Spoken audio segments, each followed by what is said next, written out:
Back in the to play it during the holidays at home. And then you switch it off. You can't do that.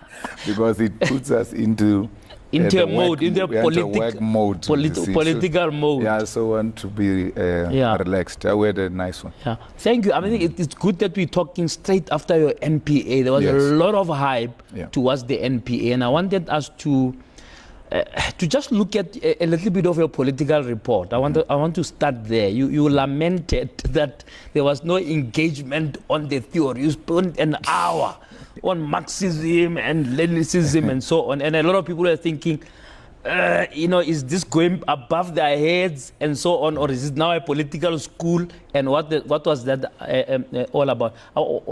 Why did you feel the need to do that, right? EFF is 11 years old. Assumption is all the members are clear that this is a Marxist organization, etc. Did you feel, right, that maybe they haven't grasped that adequately, number one? Number two, in your political report, you say something like, there are some pseudo-Marxists who, who are actually petty bourgeois who don't do this. Were you referring there to people inside the EFF, or was it just a general statement that refers to others who are pretenders to the left, in a sense?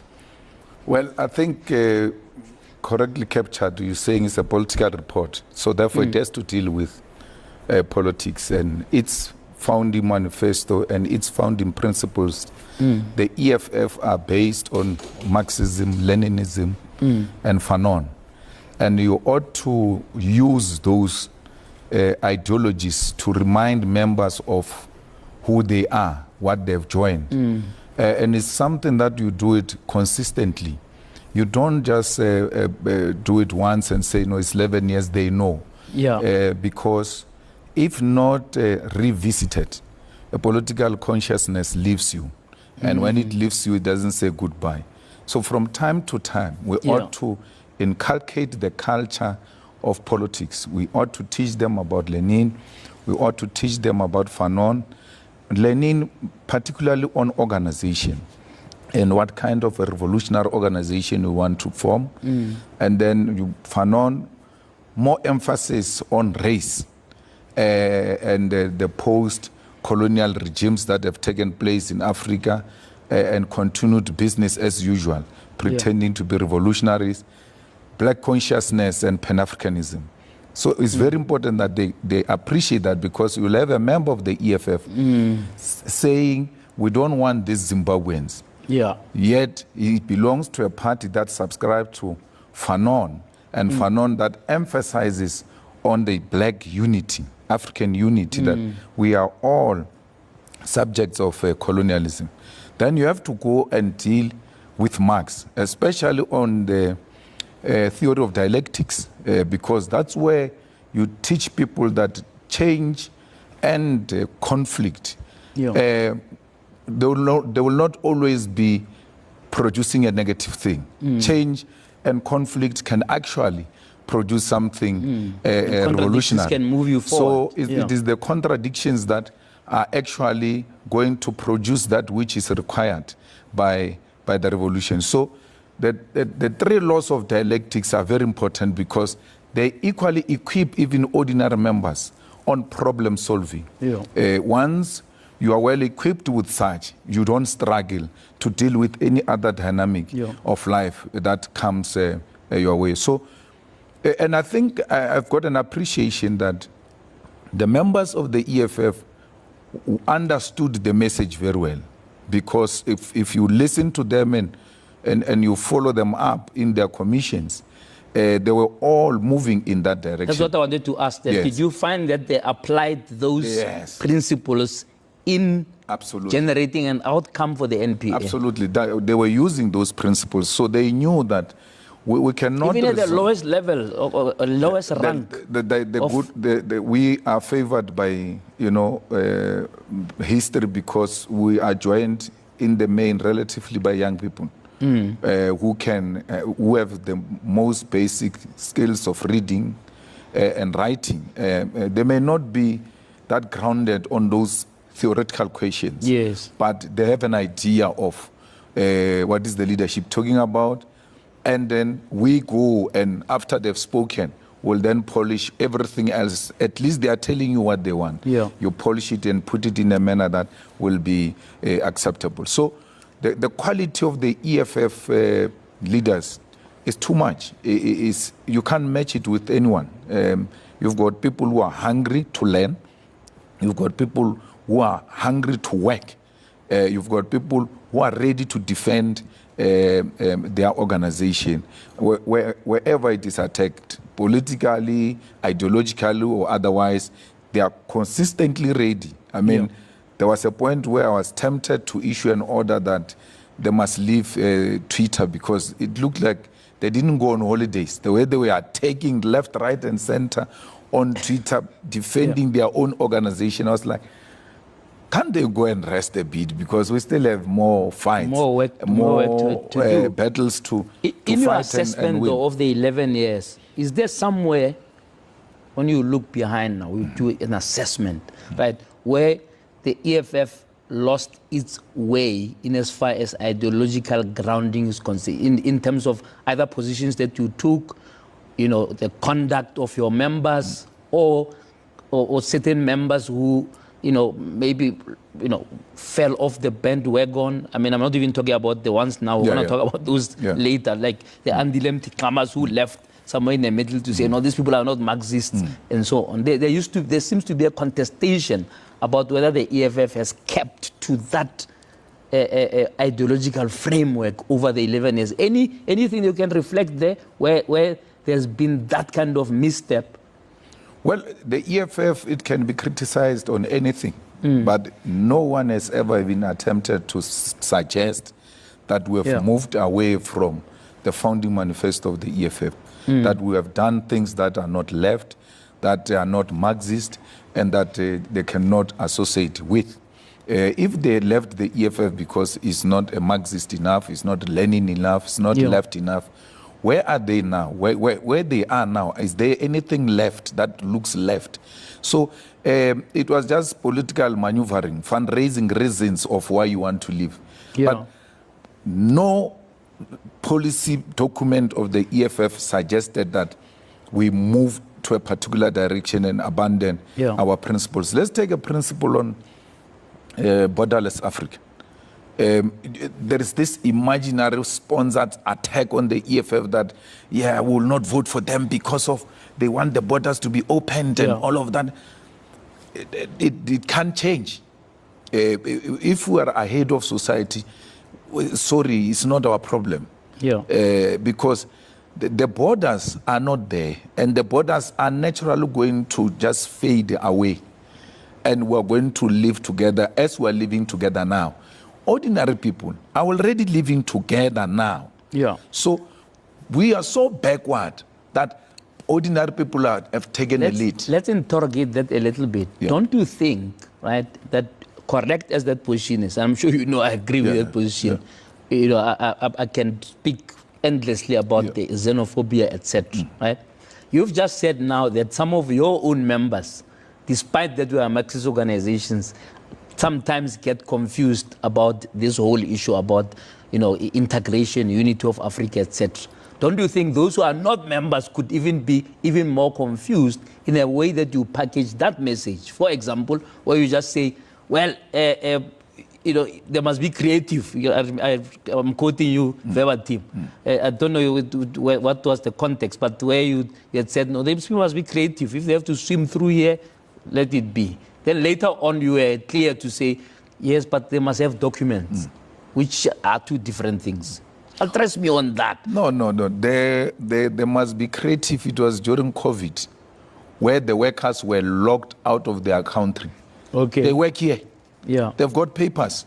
So I was not saying they must come in without papers. Without papers. They are the workers who were asked, please go home. Everybody stay in your houses. We've got this problem. And as the problem is going away, they are refusing to open the gates for those workers, especially the compliant ones who have documents and all of that. That's all I was addressing. But because propaganda is propaganda. They will twist it and create an impression that, no, he said they must flood into here. And then... What does your own research tell you, though, about whether that issue, right, could actually have cost you votes? You were clear, right? I think you were asked by one of our colleagues that, you know, would you retract that situation in order to get votes? And you said, oh, well, I would rather not have those votes. There's no research that suggests otherwise. Even if it was suggesting anything of that sort, I won't do it. I would rather go home. I'm not going to agree that I must speak very bad and ill about black people for me to be elected president of South Africa. So it means I will be climbing on top of my people, using them to become what I want to become. Even if I become president, I want to enjoy it, because you want to become the president to help the oppressed masses of our people. Who are the oppressed masses of our people? It's blacks and Africans in particular. The whole continent has got a problem, and it needs a revolutionary leader who's going to lead from the front in determining the liberation of our own continent. So we did not form the EFF for purpose exclusively of elections. EFF was formed with an intention to conscientize the black child, to liberate the arrested mind of an African child. That African child must speak truth to power and must be proud in their blackness, and that they must never apologize and seek to want to be like other people, because we are the best. And our best is demonstrated by the fact that we survive under very difficult circumstances. Why do you think black consciousness orientated organizations in the context of a new South Africa, say post 94, right, end up in the margins? I mean, look at Azapo. I mean, Azapo had big intellectual giants who could tell you, you know, 10 times the theory you've just told me now, you know? So do you know what we call ourselves in the EFF? We call each other fighters. What did they call each other in Azapo? Tower. Tower. What is a tower? Are you saying that they're detached? No, that's what they were saying. They were calling themselves tower, that when they speak, they say we're towering above them. So they enjoy speaking the language no one wants to hear. So, and it lost a mass character. So they were saying they are towering, tower. They were meaning they are above us, and they don't care. But so, you say the same thing, only I'm not saying superior logic. I'm superior saying, to who? I'm saying we are so advanced. You see, President Mbeki, we hated him for one thing. He was too ahead of all of us. You can only disagree with him on TV. When he sits here and he unpacks why South Africa must have a female president, we're going to have a female president, out of what President Mbeki would have told us. Because he was ahead of his time. And that's what the EFF is suffering from. Let me pause. I want to pick that up after the break, because the reason I was asking about this organization like Azapo ending up as a boutique is that you got a situation where the history of all the small parties, PAC, for example, Azapo, etc., are fading. I want you to tell me straight in my face tonight why the electoral decline when you had been on such an upward trajectory. Look, man, why the electoral decline?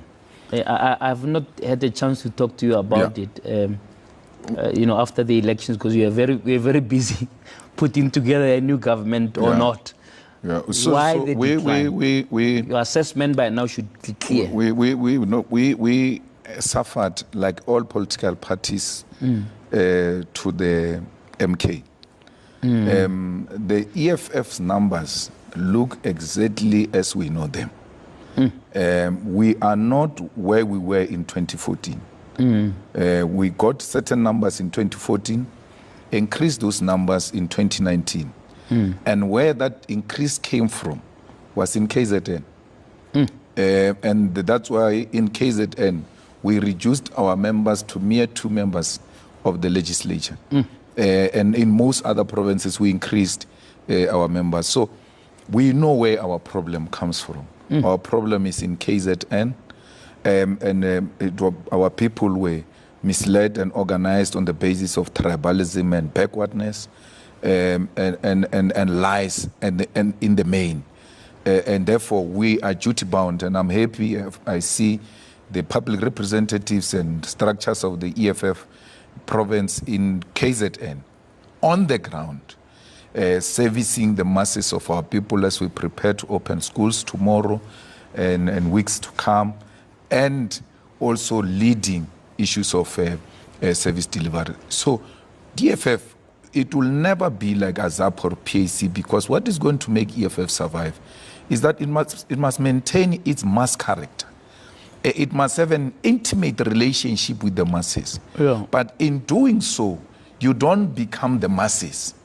You have to be, as leadership of the EFF, advanced detachment of society. Because society sees you as a doctor of society. That when we have problems, the person who's going to heal us is this one. So as a doctor, you have to demonstrate certain qualities that I've got this. So if they lose the mass character and want to become elite, which exists for purposes of elections and to benefit the mere few individuals who have got proximity to the leadership, then it will die a natural death. The EFF can't be killed by individuals like Malema. The EFF can't be killed by anyone except its own members on the ground who will say this is no longer serving its purpose. So, I'll come to that, but I want you to zone in on the MK. Basically, you are saying your problem was MK. Yes. MK has chowed your breakfast. Absolutely. MK took from us in KZN, in Gauteng, where MK got, that's where the EFF votes have declined. It's my impression that... And in Mpumalanga. Yeah, I've got two impressions you may correct. One is that you wanted Zuma to endorse EFF. Yes. He refused, he formed his own party. Yes. So immediately at that point, am I right to say you didn't think that he was going to propel to such a rapid upward trajectory? In other words, you assumed, right, that he will come in way below EFF, and then you'll be able to partner with them. So there was never a dismissal of MK as a potential partner. Well, we knew that President Zuma is going to form a party after we persuaded him to endorse the EFF. Just imagine if President Zuma had endorsed the EFF, we will be very far, especially when he talks about this unity of progressive forces. You find a progressive party, and then you say, no, I'm going to form another party so that you close your party and join my party. No, we were not saying close anything. We were saying endorse. I even went beyond to say we can then sit down so that you address your concerns with me and say, you know, when you guys take over, the following issues need to be attended to. It was an honest discussion that me and him had. So what went wrong? Because no, nothing went wrong. His mind was made up. In terms of forming a party. In terms of forming a party. His mind was made up. There was no one who was going to convince him. But one thing that you must all observe, and it's a very interesting thing, and I'm happy because I was part of it and I'm no longer part of it, and I can watch it from outside and I laugh at those who are supporting these nonsensical things. Go and look at the videos if you are lazy to read. Go and look at the videos of the people who were with Zuma from the beginning, from when he was accused of rape, from when we made him president. I even dropped a tear at the Union Building, and then subsequently we didn't support him. We were saying Malema must be president and all of that. Look at all those people who supported Zuma under those circumstances. Not a single one of them is still with Zuma. So once he uses you, he throws you very far. But there is one person who's always by Zuma, and Zuma has never dropped this person. It's the daughter, Duduzile Zuma. Yeah, well, suppose naturally. It's not natural. How would it be natural between me and Ratana? that Ratanan comes and run affairs of the EFF and we say it's natural, you're going to be the first one to talk about you. This is a family trust, Ratanan trust, and all of that. Everybody else has collapsed. Zwelim Kize. Yeah. So what turns on that? What's that about? So the point is, everybody else who's running circles around him, they will all become hobos. Watch the space. Because if it's not for his family, it doesn't make sense. Yeah, but you knew that when you were saying to him, endorse us.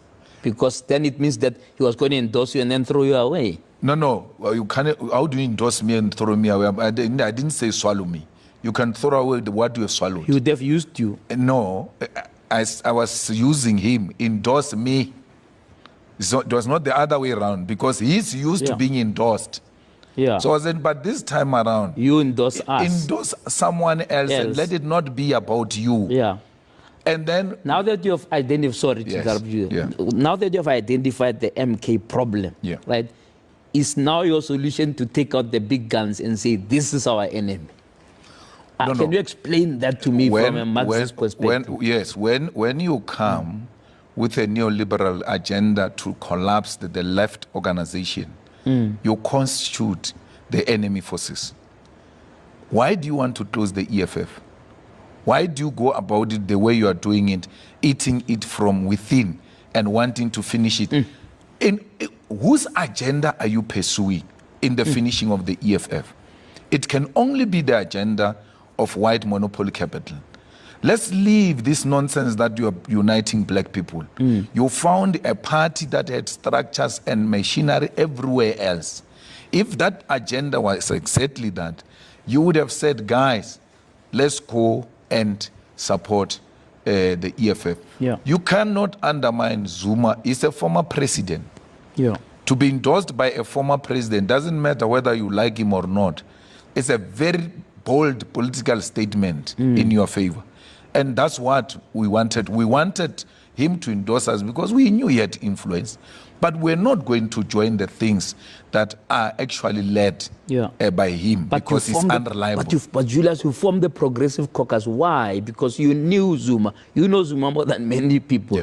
The thing you are describing now, you didn't learn now when there's tensions. You've known it. You've known his pattern of doing things. But your first action in Parliament was to have a Progressive Caucus with all of the parties there.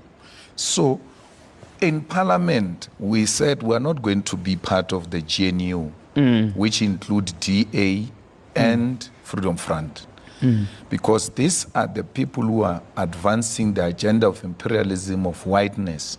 This is an apartheid organizations, and therefore we cannot go sit on the same dinner table with the killers of Chrisan. And we refuse. That is the only point of difference between us and the ANC. They said, come in. Maybe if you come in, the DA is going to walk away. But we knew it was not going to walk away. It was not going to walk away. So, and then we're going to be forced now to be smiling with Helen Zile's Botox everywhere we go. And that becomes now our problem. So we refused that. Then we said all parties, we didn't say Zuma. We said all parties that are rejecting the GNU of Helen and Ramaphosa come together. And let's agree on issues that are going to be but you didn't the minimum exclude program. MK. Yes. Despite the neoliberal agenda that you're talking about. We called everyone. The calling was not based on the ideology. It was the requirement was the rejection of the GNU. When you reject GNU, let's constitute a powerful opposition and expose the shenanigans of this DA-led government. So, do you know that we voted with DA here in Johannesburg and everywhere else to remove the corrupt ANC? So it's not much of an alliance between EFF and the DA. We didn't have any alliance. But as a revolutionary who's got a strategy, you must also have the tactics. So you use the tactics to arrive at your strategic objective. And sitting in the GNU with DA would never be considered a tactic? No, it was not a tactic. So it was a betrayal. You must learn to differentiate betrayal and tactics. The ANC insists that it was a tactical move, otherwise they would be out of power. No, they sold out. They were not going to be out of power. The ANC can constitute minority government without any political party voting with them. They can win president of the Republic of South Africa in parliament. It was a sell-out position, and they know it. And they will live to regret that decision. The DA represents, broadly, we may represent white constituents. Yeah. Right? In your ideal future for this country, right, where do white people feature? The white in your view, in a context of how this GNU thing is being reasoned, because they're saying, well, let's put everybody together, black and white together, even if we may not agree ideologically, and identify minimum programs that, won't upset either. The agenda has never been to bring black and white together. Okay. The agenda is to bring parties that will defend the interest of white capital together. And once you defend the interest of white capital, you are defending the interest of white people to the exclusion of black people. Let's zone in. So you are saying, where is the place of white people in South Africa? In my view, their place is South Africa. Yeah. They've got no special status of citizenship. So they are representative of 20%. Is it something that can be ignored? Let's say the EFF. It's racist. The EFF was actually the majority party. It's actually people who are voting for DA, including ordinary white people, they are racist. How do you vote a party, 80% of you in a ward, 85% of you in a ward, and you call that democracy?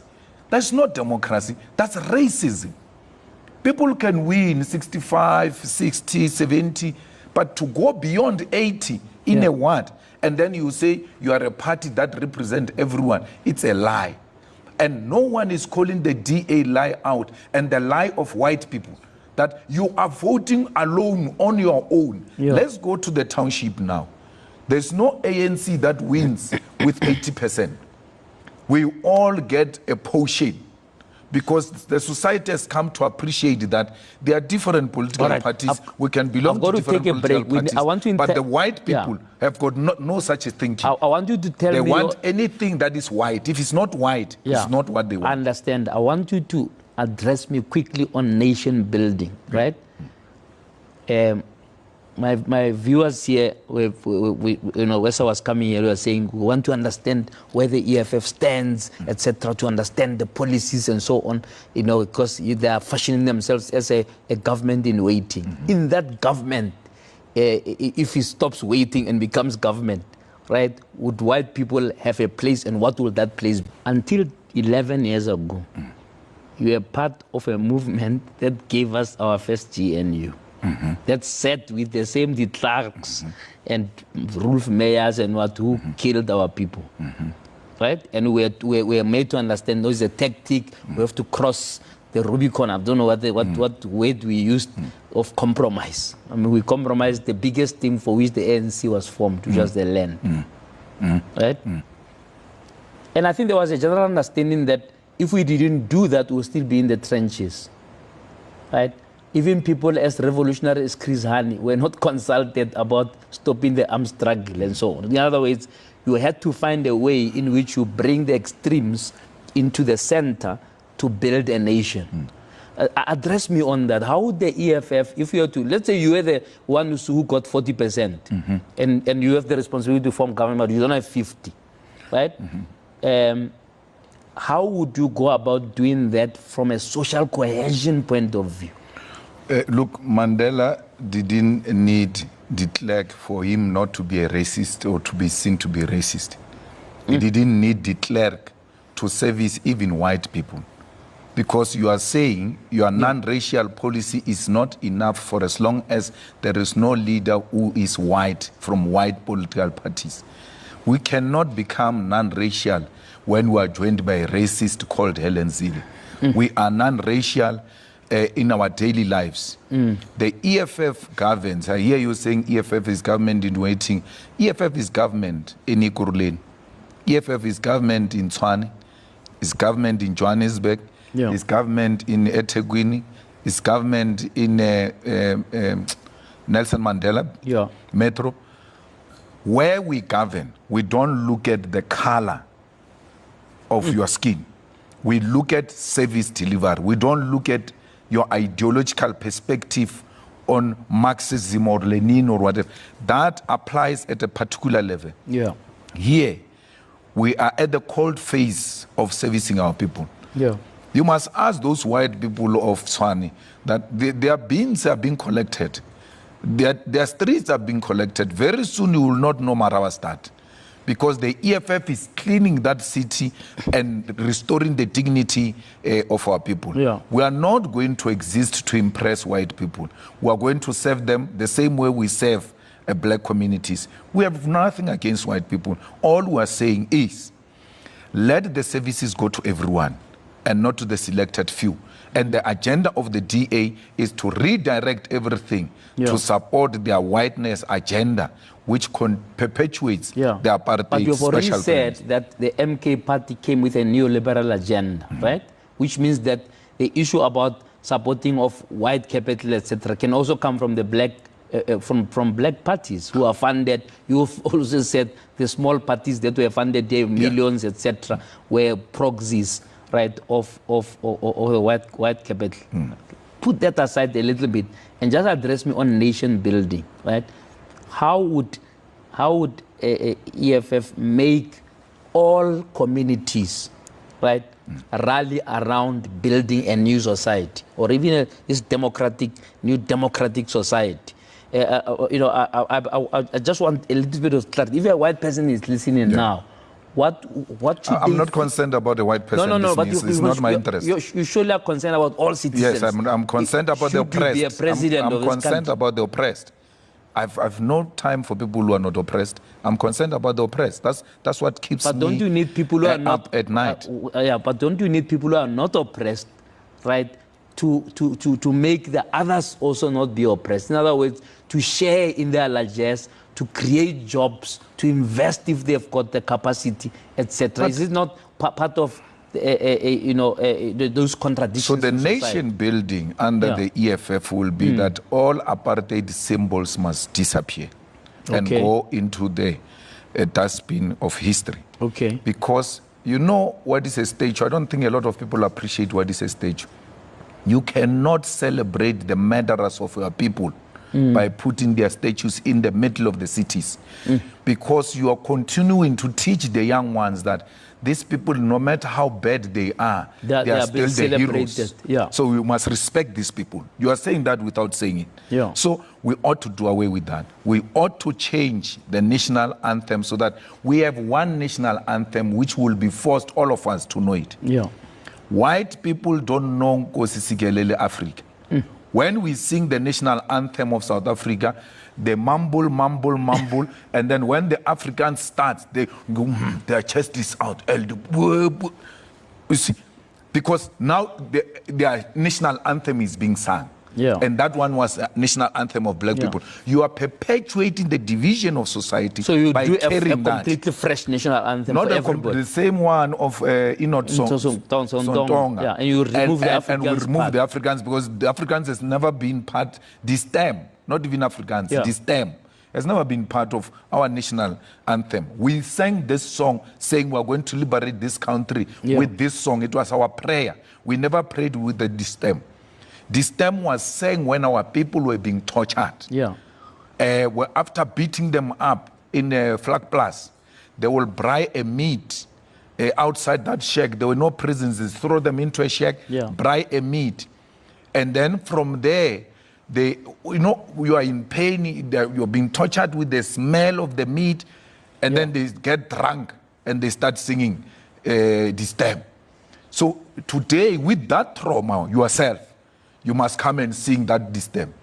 Ask the Jewish people to sing the Hitler songs and see what's going to happen to you. You won't come back to this show, They will do everything in their power to collapse you. But we are being made to sing Hitler songs because these people did what Hitler did to the Jews, to us.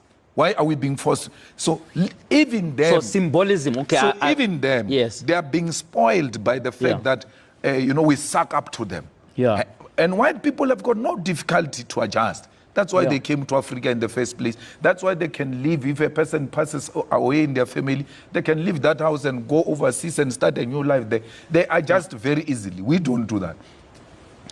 If we had said this is our national anthem, they will be knowing it by now because they know there's no any other option. Yeah. My son shows me today, what is the code of your driver's license? Or no, I've got learners. Okay, let me see. Then I read these learners things. I want to understand which code is this. They say C2 what? No, I don't understand this language. So, but I see other letters are written this side. Let me check what is written. Maybe it explains this. It's written in Afrikaans. Yeah. For what? Why is my son's lessons written in Afrikaans? Because when you give that child a lesson, already you asked that child, which language do you speak? Are spade. If English, we have accepted this colonial language of English that is part of us, that's fine. But why do you give me Afrikaans and not give Afrikaans people spade? We have spoiled them so much that they don't even see the need to participate in nation building. We suck up to them. When it is their sports, rugby, we all rush there. But when it is our sports, we rush alone. We don't go with them. So we need to take very simple decisions that will make all South Africans to be one. Why am I saying this? I'm saying this because we cannot be one nation without one mission. We need to share the mission. We need to share the vision. How would you make together? How would you make all the communities share that mission? The way I'm doing it now to you, I'll make them understand because now you understand. So I'll make these communities to understand because the white minority does not want people who speak in folk tongues. Yeah. You have to be very clear, and that's where capital as well. Yeah. The second point which was going to help us build a nation is to democratize the economy. Yeah. The ownership of the means of production and the ownership of the South African economy should look the same way Parliament of South Africa looks. If that parliament is a reflection of democracy, the economy must look like that. Is there something in Johannesburg Stock Exchange must look like our parliament. Because for as long as they have more money and more property, it's natural that we are going to submit to them. We ought to empower our own. These special economic zones have to be practicalized and have to be taken to promising cities. Not everything must be done in Johannesburg. We need to re-industrialize South Africa. We need to open industries. We need to beneficiate. There is a city emerging, city potential in Bakersford, where chrome is being mined. People are building beautiful houses, way better than this one because everybody is participating in the chrome. In an EFF government, so let me interrupt you there. In an EFF government, right, if you are in national government, right, would you look at issues of public-private partnership? Absolutely. Where the private sector is, as we know now, largely big, wide business. Absolutely. But in pursuing that policy, at the center of the EFF government will be to build a state capacity. Because what so that you can be self-dependent and not overly dependent on private sector. In the immediate, that's the approach that we need to partner with the private sector, but build state capacity.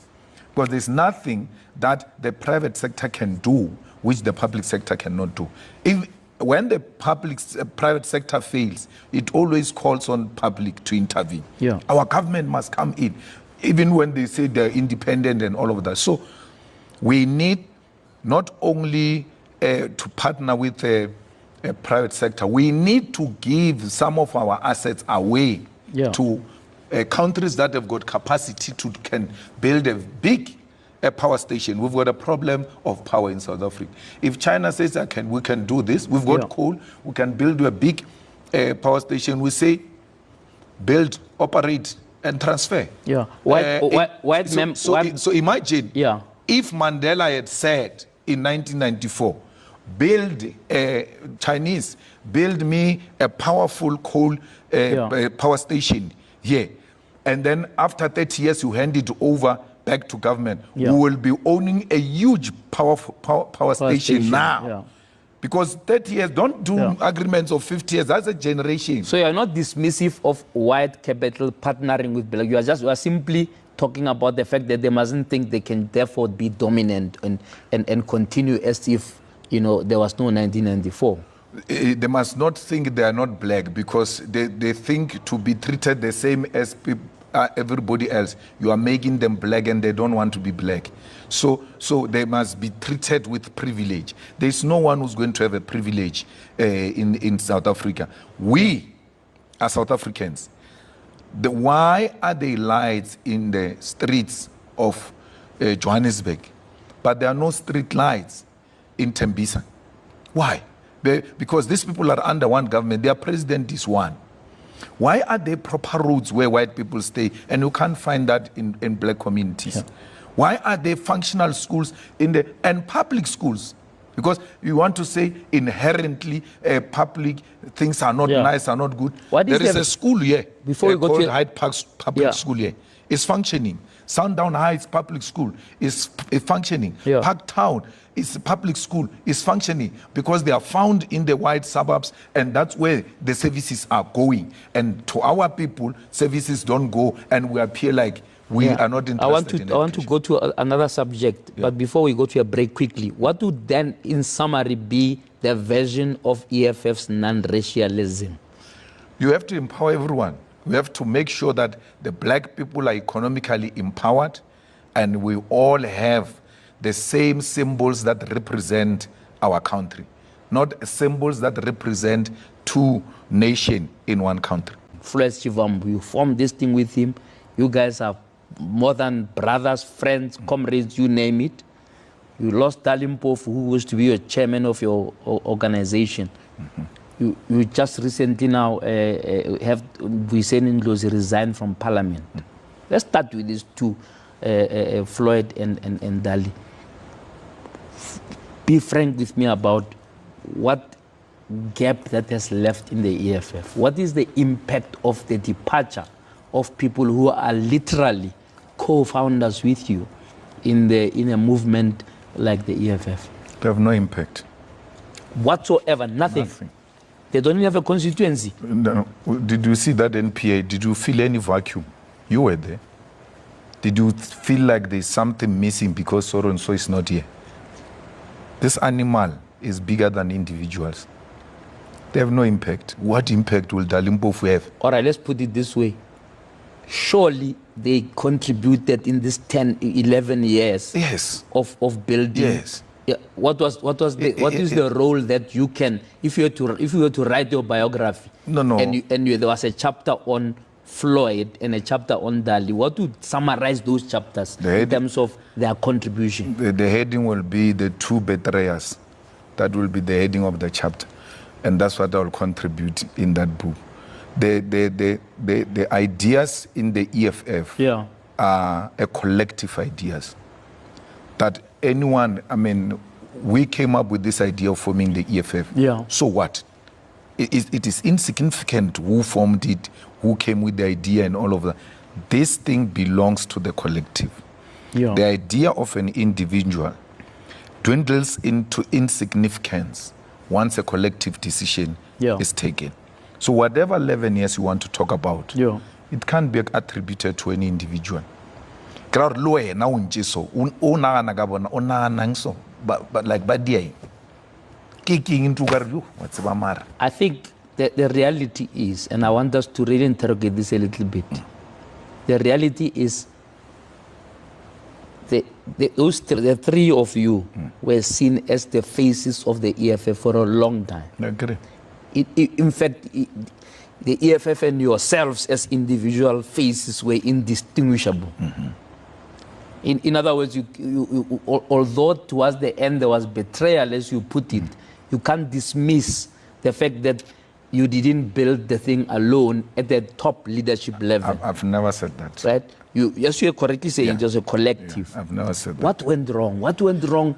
Start with FLOYD. I think you must ask them, really. You are being unfair to me because I also don't know. I want to know. Even up to now. No, I spoke to FLOYD after the resignation. Even immediately thereafter? Immediately, I went to his house, and the reason, it was done deliberately. Yeah. Ordinarily, he should be coming to me, but I said, no, I'm coming to you. Yeah. So I can make him comfortable in his own space, own home, so he can speak freely. And I said to him, I'm no longer your president, like you said, you have not renewed the membership. Yeah. You have no reason to be scared if you are scared to tell me anything. Then I linked forward, I asked him, what did I do? He said, no, there was nothing personal, it's a revolutionary decision. No, I'm not asking you to convince you to stay. I want you to tell me what I've done so wrong to you, so that I don't repeat it to the next person. I might not be aware that this action is actually offensive. Yeah. He didn't say anything. Even the reasons I'm picking up JJ are laughable on the streets. I mean, it's not something that can be repeated in this serious show, because they're just jokes. So that's what we are to the movement. We are replaceable. We contribute now, and we're important now. When we're done, it's finished. Our term is finished. Our membership is finished. The new leaders are going to emerge. So you're saying MBUYISENI NDLOZI has resigned from Parliament. I got that when I was outside the country on holiday with my wife. When the SG sent it to me, I never had any. But what's the on MBUYISENI? Yeah, so you can't ask me why did he resign, because I never had that discussion. What was the backstory of him not being at the NPA? Just take us into your confidence today. But again, you're unfair to me.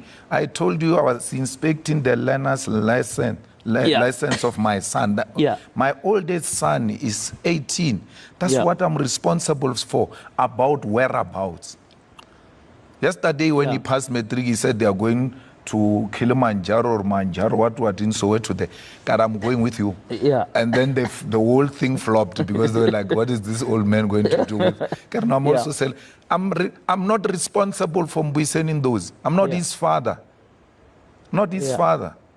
Where he was, what was he doing? On this one, I don't know. On this one, I think you're obfuscating, because surely with the kind of organization you are running a tight ship. Let's be frank. You are not running a Mickey Mouse thing. This is a massive organization with 1 million members. Right? And it could be understandable if there was some just ordinary loose member who didn't pitch up for or who was not a delegate. Right? But here you're talking about somebody you have promoted. Just recently, you are pitting him against Panyaza Lusuf. You're making fun of Panyaza. You say, this is incomparable. You can't compare even now. Even now. If you so I can't be convinced. If you want to question me about the qualities of leadership, let's debate that, not his whereabouts. No, I want to debate that you are not worried about why would you not be worried? I'm not. Why? Stage is a failage. Usboni stage is stage ugar sa UN usboni ka NPA is a failage.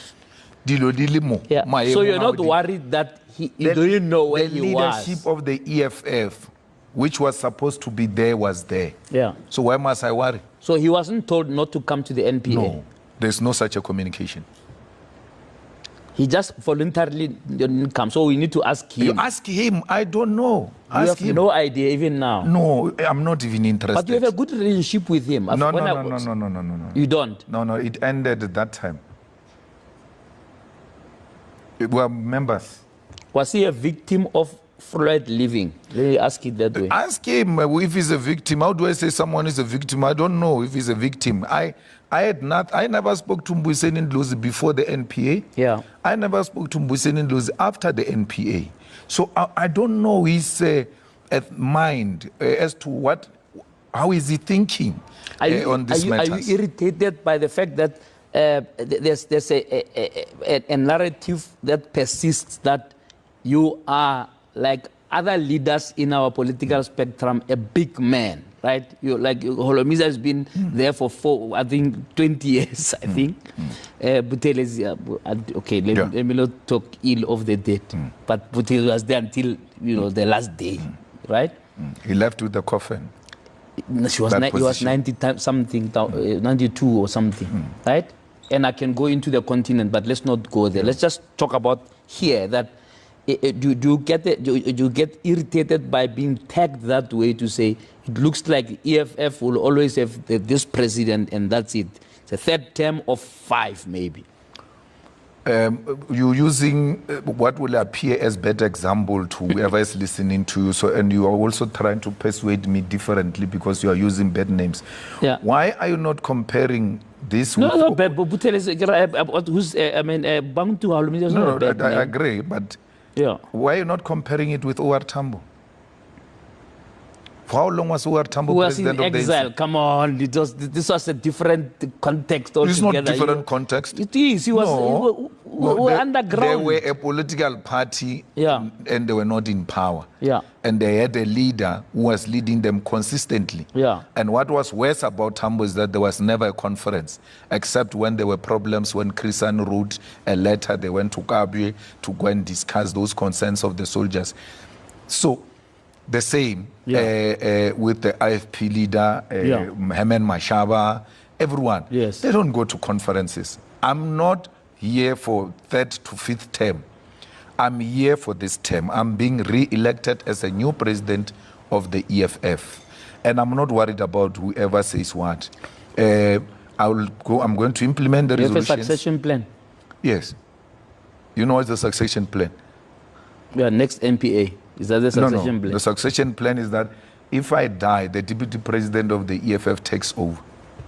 You can't say the same about MK. Is that your succession plan? No. Succession means what happens when this person is no longer there. Yeah. In MK, is Zuma alone. Yeah. If he dies, they're going to kill each other because it is my last term. I've accepted only this term because I've been asked for this term. So, as far as I'm concerned... No, that's confusing. Is this your last term or come NPA 4, you'll stand again? No, I don't know if I will be nominated in the NPA 4, but I've never said no to the EFF. Every time it asked me to do something, I do it. Yeah. So if they ask me then, I will accept and I will do it. But this is my last term. Yeah. So I'm saving it as if I'm not going to get any chance. In the 11 years, what battle did you lose as the leader? I've never lost any. Politics, I lose at home, my lord. But politically, I don't lose. I don't fear nothing. The only person I'm scared of is my wife. So, I think we must be part of the CT. What is it? Yeah, it must Central be Command. Yeah, you must be. Your members of the CCT, are they free? And I'm asking you a straightforward question. Yeah. Are they free to challenge you seriously, right, in those meetings? Or are there layers where in certain layers they cannot challenge you, etc.? I just want to deal with the issue of internal democracy once and for all. So I give a political report. I spoke for 3 hours, 45 minutes, if I'm not wrong. From there, I sit down. The whole hall there start interrogating me. That's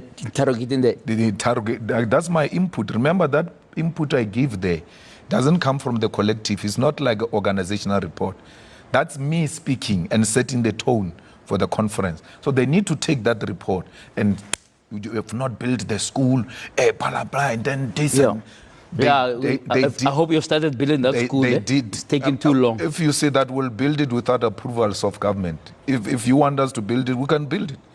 We've got the capacity, the resources to build it. We are being held by government, incompetent Mogale City government, which is not approving our plans. To the Mogale City community of whites are saying there's going to be too much traffic going that way, and then their lives are going to be affected. When they say there's going to be too much traffic, they mean there's going to be too many black people going to that school, so we don't want blacks here. All right, let's pack So now, the EFF people speak freely. Okay. Advocate Mpofu you spoke about was in the EFF. What will stop him from speaking freely? The deputy president, former deputy president FLOYD was in the EFF. What will stop him speaking freely? Because they are now heroes. If they can't speak freely, it means they are cowards. What stopped MBUYISENI NDLOZI to speak freely? They all speak freely. And that's why some of the things that we don't agree with, we go and present our views, we get defeated. I want, after the break, you should tell me 3 things, right, that have come out of your NPA, right, that would reposition the EFF, right, in terms of dealing with all the things we have raised, including electoral decline in KZN, the whole issue about rebuilding and advancing the economic freedom agenda. 3 things that came out. We don't have time to go through it, but we'll talk to your other leaders to unpack what came out of the MPA. I just want 3 strategic things that came out of all that discussion. Give a 3.5-hour report. I think your SG gave a 4-hour report. I had 7 hours out of there. Dissect it for me and just give me 3 that will say to a viewer who's watching, I can vote for these guys to run this country. 3 things that came out of the MPA, big, as you called it, festival of branches, etc. What came out of there that would reposition you, right? You are now number 4. You used to be number 3, you are number 4. I'm sure you want to reclaim number 1, for that matter, in the next round of elections, that is next year and the ones in 2029. What are the 3 things that came out of the MPA that would interest society?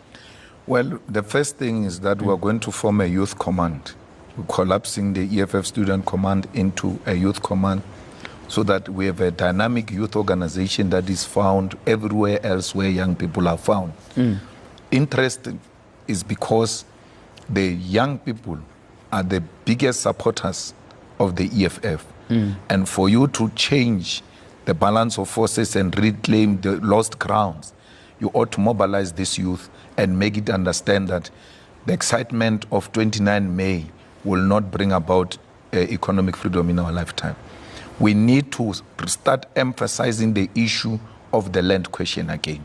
The expropriation of land without compensation, for industrialization, for beneficiation, for creation of jobs and building state capacity so that our schools and hospitals are appealing to our communities.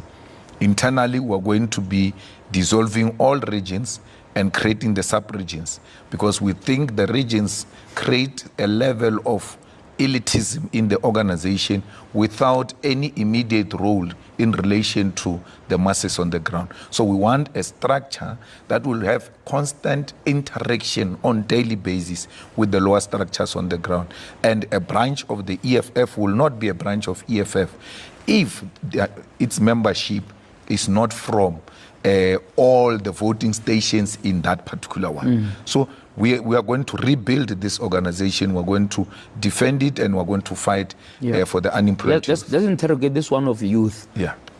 EFF by its nature is very youthful. If you look at its leadership, etc. I mean, forget about the fact that you were probably left with half of the youth league when you formed it 11 years ago, right? Why do you think that in a sense, so far you haven't penetrated the youth market, right, to boost your electoral fortunes? What was the gap? Was the gap that student command was called student command and not youth command? No, the gap was that you don't have a specific appealing programs on the people that should ordinarily support you. Their support must come naturally.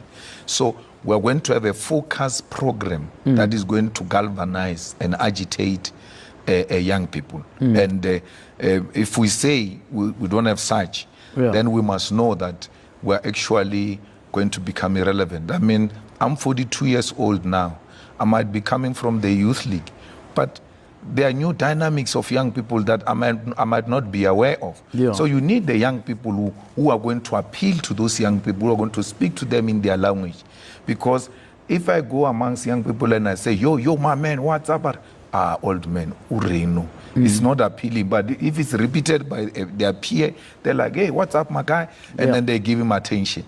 So you need a focus program on the youth. That's why even now on schools. What came out of the NPA that would excite young people? I mean, was this something that was discussed there? This EFF excite young people is the only political party that makes sense to young people. That's why even in the universities, when there are SRC elections, the young people will choose ordinarily the EFF because they know that this is our party. So we want to fight youth unemployment. Yeah. We want to fight the exclusion of young people at schools. So we've started tomorrow, each and every gate of high school in South Africa will have fighters on the ground, making sure that children are allowed inside the school, even when they don't have money. How do you fight unemployment? Yes, youth unemployment is 68%, and that's been your criticism of the ANC government for the last 11 years, right? So how would you fight, if you're to be in power, how would you fight unemployment? Because you'll find that there doesn't seem to be great ideas about how to turn that tide. You just look at what is happening, the contribution to our GDP. If you look at manufacturing, it has declined. And once manufacturing declines, it means you are deindustrializing, meaning you are closing factories. So how are we going to create jobs when we are closing factories? So we need to industrialize in South Africa and produce the simplest things that we use on daily basis. There's a plastic, this thing that product, a byproduct that they produce there at Sasol, that is used to produce plastic. There's no family that has never gone through Vascom, plastic, but it's not produced here, but the product is from here. We take the product to China, it comes with finished goods. We don't produce toothpicks. We don't produce matchsticks. So, and then you hope to create jobs. The infrastructure is deteriorating in front of our eyes. You have always known there is a road here, there is a bridge here. Once it gets washed away by the rain, there are no means to engage in that particular That sounds fine. So you ought to engage in government infrastructural programs that are going to be labor intensive and hire as many young people as possible. That sounds fine, but what interventions have you made legislatively in the 11 years that you have been part of legislatures to make that a reality? One of the things we proposed in the legislature was the cancellation of student debt, because we said these young people can't get their results and go and find jobs because they are owing a university. We need to pass a law that says everyone who owns the university, the debt must be cancelled. The ANC rejected it. We said, let's insource all the workers who are working for private companies that are providing service to government, which means the security guards, the cleaners, and any other caterers, any other person who works in government but through a particular company. Let's get rid of that. And once you remove a middleman, you realize you are remaining with a lot of money, because a lot of money was going to a middleman. And through that, you are able to create more jobs and hire people directly as a government of the Republic of South Africa. So we also have to make sure that we industrialize through beneficiation, that we as government must drive. We must say a particular percentage of minerals will never leave this country as raw material. They are going to be processed here. That's how you create jobs. So, and those interventions we've made. But there's been EFF's contribution to dealing with the CETA landscape, because at least there seems to be a lot of wastage there.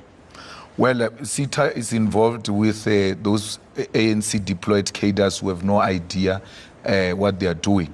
And we have a responsibility, once we are in, to deploy the most capable, irrespective of color, irrespective of membership qualification, but as long as you've got what it takes to turn CETA around, because it's very important, CETA, in developing our people and making sure that by the time they go into a job market, they're equipped with the necessary skill. So the EFF will make sure that that sector functions very well. Let's talk about the land issue, right? All, whatever black parties or progressive, whatever you can call it, in the 6th parliament failed to get the constitution changed, right, in order to progress this land debate. How are we going to progress this land debate? We are going to have to go through the constitution to amend it and make the land to be expropriated without compensation. The dynamics have changed. Looks like you're going to have to win the elections first. No. The dynamics have changed. Remember, in the 6th parliament, even with the ANC having a majority numbers, we managed to put this thing. And just on the eve, for sure Rupert gave them a call and then there was a problem. Just on the eve, they put some useless disclaimer which was undermining the whole amendment, and we said we are no longer part of that. We didn't win elections, but we almost won this debate. Now the dynamics have changed. Numbers are no longer numbering from all sectors. Everybody needs everybody. We have to retable that afresh and take advantage of the new dynamics and amend the constitution to expropriate land without compensation. We don't have to win. We don't have to win elections. We have to use a superior logic to appeal to those who disagree with us. The Progressive Caucus, for instance, that brings me to the Progressive Caucus party in that Progressive Caucus agrees that land must be expropriated without compensation. And there will be many others who are in the GNU for positions. But when it comes to this matter of expropriation of land without compensation, they may agree with us. So you don't get demoralized because you lost a debate once in politics. The good thing with politics is that you are allowed to repeat. You can repeat yourself as many times as you want until that which you stand for gets to be achieved. So are you going to revisit this issue of unity, progressive unity, black unity, whatever you want to call it, in order to achieve this goal? Because you may not separate these things. If you are warring with each other, how are you going to, in a sense, coalesce on the land issue? There is no party called Progressive Caucus. It's called Caucus. So you are the ones who call it progressive, not our term. So they come together as political parties and agree to pursue a particular agenda or agree to disagree on a particular agenda. It doesn't matter that because we are let's say. So you're saying it's issue based? It's issue based. Even the charter is issue based. Let's say the DA wants to vote with us on the Phala question. Bring him back Phala to Parliament, and the DA says, bring it back, we'll vote with you. And then you're going to say, you and Helen Zille, you don't agree, you don't share the same perspective. How are you going to agree on Phala? We agreed with DA even when we're not agree on Phala. Why should it be different with Zuma? When we disagree with Zuma, it means we're going to disagree even on matters that we agree on. Our agreement with Helen on Phala never made her our friend. She remained our enemy. But we used her to achieve the objective of holding the executive accountable. Local governments that you've been involved in, like Joburg, ended up in shambles. The last time we had a conversation, you scolded me for saying, but the mayor you've put there is not your best foot forward, right? And you know what has happened. It's all now fallen apart. We now have an ANC mayor. Why should people trust that you will run local government not to the ground, but build it up? Let's round off the conversation. Let's go to Johannesburg that you spoke about. We've got two departments. Public safety, which is responsible, amongst others, GMPD, as it collapsed since we took it over, is actually in a much more better shape. We've got a Department of Health. Has it collapsed? No. It actually opened the first clinic that is going to operate 24 hours as a model that needs to be followed by everyone, which is what we proposed in Parliament through legislature, that Parliament must pass a law that all the clinics must open 24 hours. They refused. ANC rejected it. But we used this smaller power we have to open one clinic to show the whole of South Africa that this thing is possible. Nothing has collapsed. We've been in government in Ikurule. Nothing has collapsed. We are responsible for the finances of Nelson Mandela. MMC at Ikurule was fired. Yeah, because the fools were threatened by him. when ANC people fight their own internal dynamics and they want to satisfy themselves by changing. But he was fighting with the Auditor General. Auditor General said your books are in shambles. And he was fighting with he never fought with Auditor General. That doctor had an uncontrollable ambition to take over that municipality. And we talk about the mayor, the current mayor. The mayor, yeah, to take that municipality and have their caucus group running that municipality. So the mayor, there was no problem. The audit came out. There was nothing wrong. Before we go, cutting short, the school that is an albatross now, what is the new promise? When will that school be operational? Well, we are waiting for the approvals. We are fighting every day. We want to start. We want to start building. You are ready to build? Now. We have money to build the whole thing. We may not have the money, but we have the heart. You can't have the money before you have the heart. You must have the heart for the money. Julius Malema, thank you very much.